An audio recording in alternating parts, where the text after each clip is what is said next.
It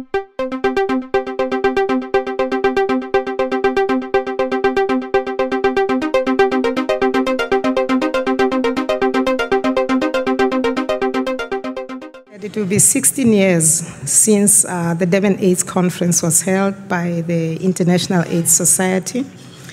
And some of you might remember that at that conference, there were still major debates about whether HIV causes AIDS.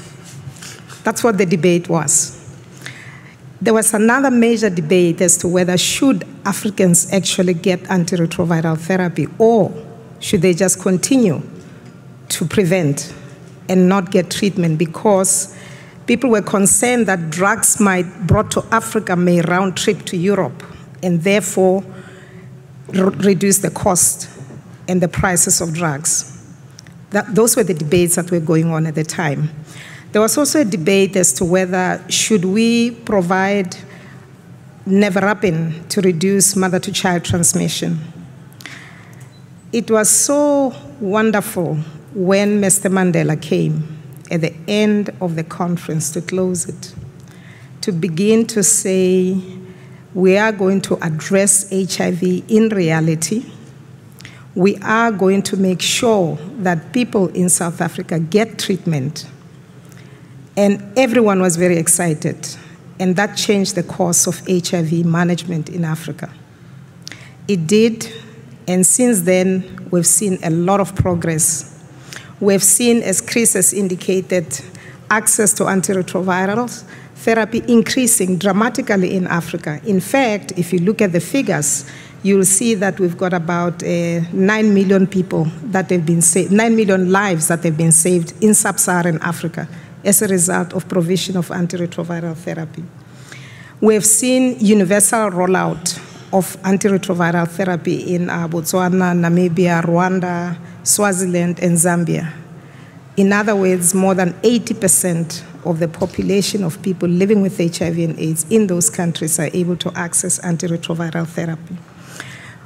With the advent of antiretroviral therapy and the rollout of antiretroviral therapy to a population, we've been able to decrease 25% of new infections in Africa, if you look at the decade that ended in 2011, and that is remarkable. We've been able to reduce 32% of deaths between 2005 and 2011. That is remarkable for a continent that is actually struggling, that's poor, that has got many major problems, but is being able to improve the lives of the people. Prevention of mother-to-child transmission has actually decreased new infections, by around 24% between 2009 and 2011. We still have a lot to do in Africa. And the big thing that we need to do is to make sure we roll it out even further in order to reduce new infections as well as to reduce mortality. But the other thing that we need to work on in Africa is the question of discrimination, especially against men who have sex with men.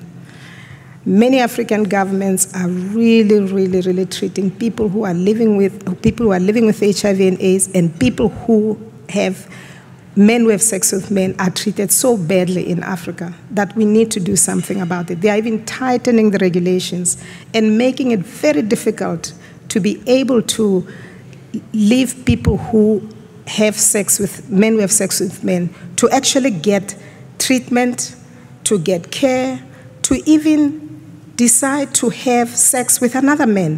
Why should we in Africa be deciding for people choices in terms of sexual orientation? This should make us all very angry. We should work very hard as we go towards the conference in South Africa to address this problem. It is a problem that's plaguing our continent, and we need to work very hard to make sure we end the discrimination against men who have sex with men. And this is what we're going to work hard towards as we plan our conference in South Africa. Thank you very much.